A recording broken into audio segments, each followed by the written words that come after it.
You would think a sequel to one of the most successful video games of our console generation would have big shoes to fill. Bioshock 2 tries to live up to its predecessor's Big Daddy-sized shoes. So can Bioshock 2 hang with the Big Daddies, or should the sequel go the way of the sacrificed little sister? So taking place only 8 years after the original, a lot has changed in 8 years. If you think about it, what happened 8 years ago?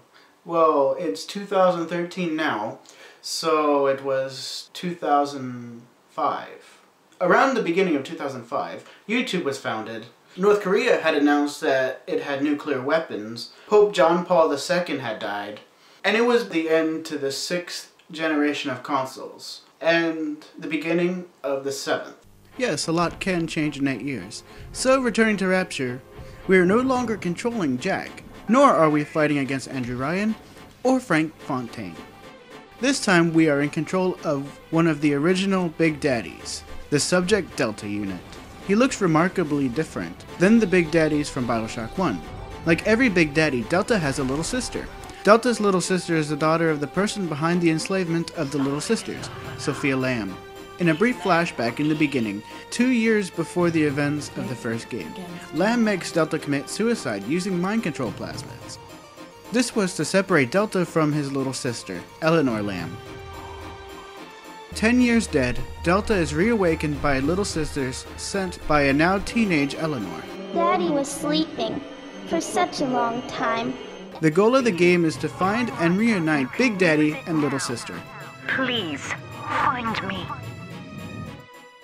On Delta's journey through the Deep Blue, like Atlas guiding Jack around Rapture, Delta is being helped by a man by the name of Augustus Sinclair. Well, look at you. A bona fide knight in armor, complete with iron horse. The name's Augustus Sinclair, sport, Esquire. The sections of Rapture he explores is all connected via tram, so there's no backtracking through previously visited locations. Though all the locations are similar to each other, they are distinguishable by some monuments and special events that are memorable. One of the biggest changes from the first game is, if you haven't already noticed already, it's the use of both hands simultaneously.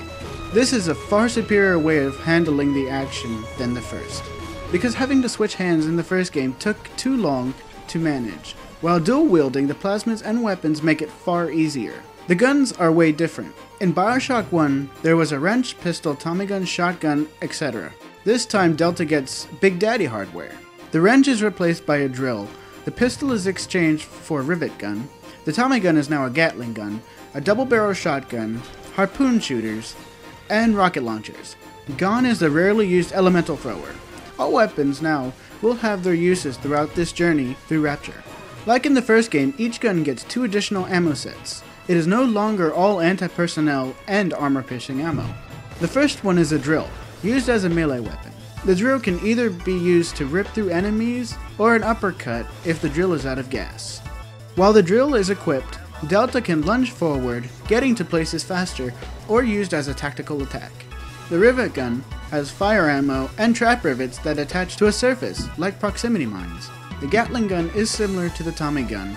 It uses the same ammo, anti-personnel, and armor-piercing. The shotgun uses fire buckshots and heavy buckshots.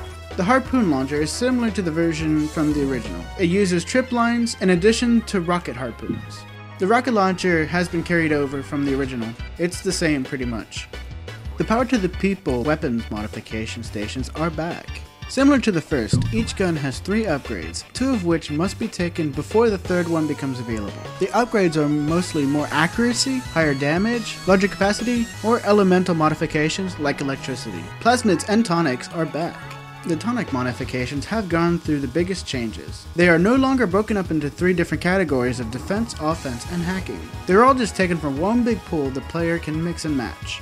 This change makes it far more easier to manage. The same plasmids from the first game are back as well. Not much has changed to them, except the ability to charge the plasmids by holding down the button to unleash a stronger charge. Light up enemies to 1,000 degrees. Warning, fire spreads.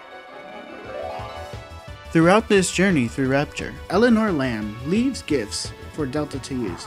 Regardless of Delta's actions, he receives gifts from Eleanor, plasmids, tonics, and special items. Hacking is back, but this time it is a less annoying minigame that takes less time to do, taking up a weapon slot, which means it can be shot and used from far distances. It also gets 2 additional ammo variations, the automatic hacking tool and a mini turret launcher.